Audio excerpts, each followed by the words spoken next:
நண்பர்களே மன்னிக்கணும், கொஞ்சம் ஒழுங்காக வீடியோ போட முடியல. எனக்கு இந்த முழங்கால் வலி ஒரு காரணம். இந்த சின்ன ரிப்பேர் பண்ண வேண்டியிருக்கு வீட்டில். ஜிம்மில் கொஞ்சம் காலம் வர டைமிங்கும் பிரச்சனையாக இருக்குது. முன்னால் 5:45 5:30 அப்படின்னு போயிட்டு இருந்தேன். இப்போ லேடிஸ் வராங்கன்னு சொல்லி 6:30க்கு அப்புறம் தான் போகிற மாதிரி வருது. அது என்ன ஆகுது, இப்போ 7:15 கூட்டம் ரொம்ப வந்துடுது. ஒன்றுமே பண்ண முடியல, செட்டு எதுவும் கிடைக்க மாட்டேங்குது. அவர் ஓனர்கிட்ட பேசிக்கிட்டு இருக்கேன். அவர் சீக்கிரமாக வாங்க, நீங்கள் பார்த்துக்கலான்னு இருக்காரு. அடுத்து இன்னொன்று, போன வாரம் ஒரு நியூஸ் வந்துருக்கு. பிரேம் ராஜ் அரோரான்னு ராஜஸ்தான் மாநிலத்தில் கோட்டாங்கிற ஊரில் அவர் நல்ல bodybuilder, powerlifter, bodybuilding champion, mister இந்தியாலாம் ஜெயிச்சிருக்காராம். நல்ல ஜிம்மில் போய் எக்ஸசைஸ் பண்ணிட்டு 42 வயசு. குளிக்கிறேன்ட்டு உள்ளே போயிருக்கார். ரொம்ப நேரம் ஆகி ஆள் வரலன்னு சொல்லி கதவை தட்டி துறக்காமல் கதவை உடச்சு பார்த்தா கீழே மயக்கம் போட்டு கிடந்தார். தண்ணி கொட்டிக்கிட்டு இருந்துச்சான் மேலே. ஆஸ்பத்திரியை தூக்கிட்டு போனால் செத்து போயிட்டார்னு சொன்னாங்களாம். என்ன நடக்குது நண்பர்களே, நம்ம ரொம்ப அளவுக்கு மீறி நம்மளை அப்படியே வெயிட்டு புஷ் பண்ணிட்டு போகிறோம். 300 கிலோ 400 கிலோ தூக்குறோன்ட்டு கொண்டு போகிறோம். இந்த ஸ்டெராய்டெல்லாம் சாப்பிட்டு ஸ்டெராய்டெல்லாம் எடுத்துக்கிட்டு உயிர் போகிறது நல்லதா எனக்கு தெரியல.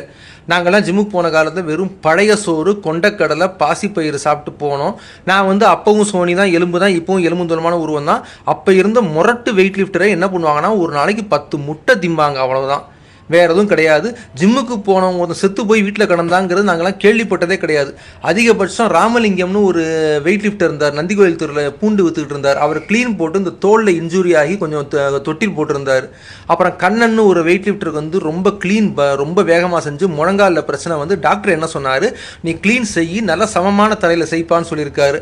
அந்த கண்ணன் அதுக்கப்புறம் டிஸ்ட்ரிக்ட் சாம்பியன்லாம் ஜெயிச்சு கல்யாணமாகி புள்ள பெற்று பேரப்பிள்ளையோட நல்லா இருக்காரு. இப்போ எங்கள் சீசனில் யாராவது கெஸ்ட்டு வீட்டுக்கு வந்தாங்கன்னா பார்ப்பாங்க, சமையல் உள்ள கொண்டக்கடலையை ஊற வச்சுக்கிறது பார்த்தா யார் வீட்டில் போனாலும் கொண்டக்கடலை பையன் ஜிம்முக்கு தான் போனான்னு கேட்பாங்க. நாங்கள் இந்த மாதிரி ஜிம்முக்கு போனவங்க செத்து போனான்னு கேள்விப்பட்டதே இல்லை நண்பர்களே. அந்த காலத்தில் அப்படி தான் இருந்துச்சு. நான் நல்ல உடம்பு ஏற்றின காலத்தில் 1999 சிங்காரத்தோப்பில் ராஜஸ்தான் ஹோட்டலில் பரோட்டா சூரி காமெடியில் வர்ற மாதிரி 25 ரொட்டி 30 ரொட்டி சப்ஜியோடு சாப்பிட்டு தான் உடம்பு ஏற்றினேன். யார் என்ன சொன்னாலும் சரி, அப்போ தான் எனக்கு அந்த உடம்பு ஏறிச்சு. அது எனக்கு இப்போ கொஞ்சம் என் இன்டேக்கில் பிரச்சனை இருக்குது. அதனால் இந்த ஸ்டெராய்ட்ஸ்லாம் வேண்டாம், இது ஆபத்து. யாராவது ஒருத்தர் அதை கட்டுப்படுத்தி தான் ஆகணும், இல்லை நமக்கே ஒரு கட்டுப்பாடு வேணும்.